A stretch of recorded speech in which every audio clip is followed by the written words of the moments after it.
Happy Halloween, Al Pals. This is Big Al. Welcome to Big Al Presents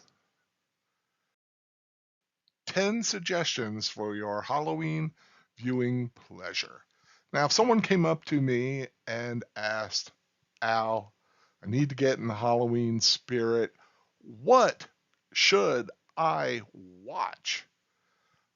Well, I sat and thought about it, whittled it down to 10, sort of. I'll get to that in a moment. But I think that these are the ones that would really, really fit with any Halloween viewing party or just for yourself, just to get yourself in that nice little spooky Halloween mood. And let's start out with, in my opinion, no brainers.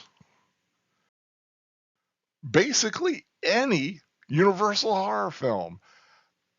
And that's kind of how I'm getting around this. But I will say, if someone held me down and said, really, which ones should I watch? I would say watch Frankenstein, followed by The Bride of Frankenstein. Of course, 1931, 1935, respectfully, you couldn't go wrong with those two films. They make for iconic Halloween viewing. But like I said, any of the Universal monsters that catch your eye, their films, perfect for this time of year. My favorite Universal monster film is actually The Invisible Man from 1933, though my favorite monster is the Mummy, played by Boris Karloff. So there's a lot to be had in the Universal Horror Vault. Enjoy. But these are the two I would choose if you really had to pin it down. The same could really be said for the Hammer Horror Vault as well. They decided they wanted to create their own franchise of horror films, tried to emulate the Universal films, and did a fine job with many of them. A little more buxom than the Universal films. That's fine, although some of those classic Universal films had some buxom ladies in it as well. But if you had to really find that one, I would say The Horror of Dracula, Peter Cushing as Van Helsing, and Christopher Lee as Dracula. Come on, anything with Christopher Lee and Peter Cushing is worth watching. But look through the Hammer Horror Vault. They've got many, many great titles. A personal favorite of mine is Captain Kronos, Vampire Hunter. Just a guilty pleasure within the Hammer Horror Vault. The original Halloween from John Carpenter, 1978. This one's really the only slasher on the list, but the iconic music and just the genius use of the concept of the boogeyman in this film makes it perfect viewing for this time of year. Shout out to the Fan Man for really kind of sparking my finally getting around to seeing this film. I have only enjoyed it for the last few years, and I wish I had seen it earlier. I would have a much richer history with it, but it is absolutely fantastic. The Witch, 2015, one of the newer titles on my suggestions. The Witch, or The Vivitch, as I sometimes like to say, starring Anya Taylor Joy. She plays Thomasin, who is a daughter of a farmer in colonial New England, and the family starts to wonder if maybe she's a witch.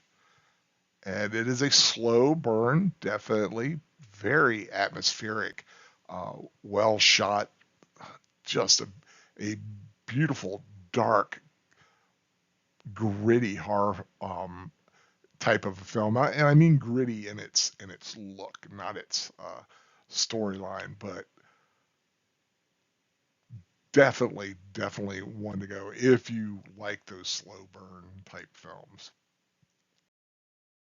Sleepy Hollow. On this one, I got to give a shout out to Professor Geek for finally getting me to watch this film. Of course, Tim Burton's take on the legend of Sleepy Hollow, the Headless Horseman, one of the great, uh, terrifying visages for this time of year. I can't think of anything more terrifying than riding down the road on a horse and suddenly have a headless Hessian chasing me, uh, trying to knock me down with a flaming jack-o'-lantern head. That, yeah, that would definitely frighten me to no end. But this is just a great retelling. Of course, Johnny Depp and Christina Ricci. Highly suggest it. Poltergeist, 1982. This film holds up so well, and just the idea of your house being taken over by uh, paranormal forces. Just a classic, great music, great. Uh, I mean, Steven Spielberg is the reason this film exists and why it's so good. Another perfect film for this time of year. They're here. Ooh, still. Another 1982. Big in horror that year, it seemed to be, but Creepshow from the mind of Stephen King, uh, an anthology that pays homage to the horror comics that many of us older folk grew up with. I loved horror comics when I was growing up, and when this film came out, I just loved some of the artistic techniques within the film that really gave it that comic book look, and just great scary stories. Another great for this time of year.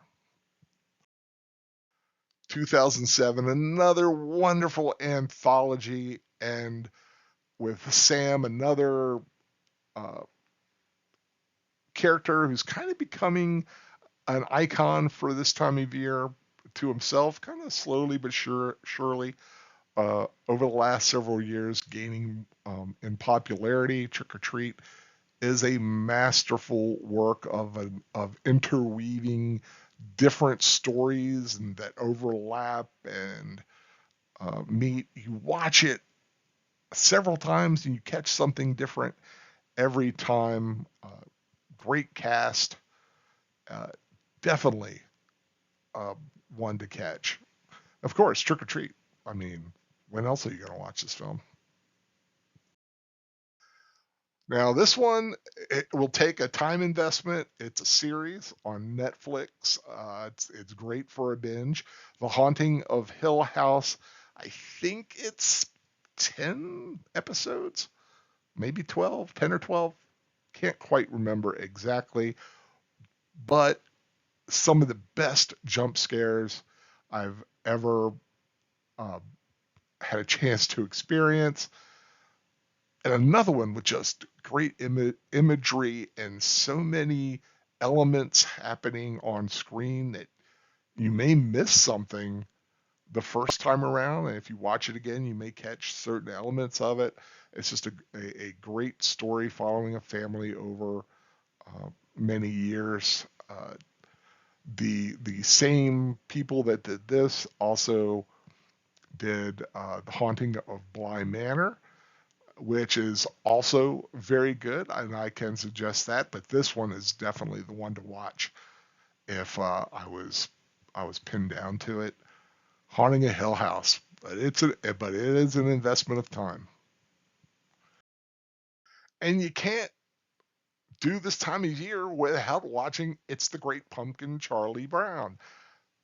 Can't do it. It has to be watched. And although the powers that be on networks are making it harder and harder to find this every year on broadcast, find it on a DVD or digital media.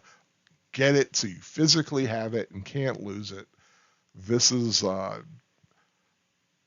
this one you have to watch. To me, it's not really Halloween if I don't see the Great Pumpkin. And there is a Great Pumpkin. Linus knows. He knows. Well, folks, that's it for my list. I really hope that you enjoyed this video. And if you haven't subscribed to my channel, Big Al Presents, I really hope you do so. More reviews, rewatches, rambles in weeks and months to come. If you like this video, please give it a thumbs up and share it around. Spread the word. These would be some great things to watch this time of year. Quite frankly, great to watch anytime, but especially this time of year. And whatever you're going to watch, be it any of these classics or some other great ones, and there are many great ones out there. You know, Salem's Lot. God, I got to revisit Salem's Lot again. That's another classic. It's been way too long since I've watched. Whatever you do decide to watch, I hope you enjoy it because this time of year you deserve a good scare. Take care, everyone, and make sure you treat because nobody wants to be tricked. Take care and happy Halloween.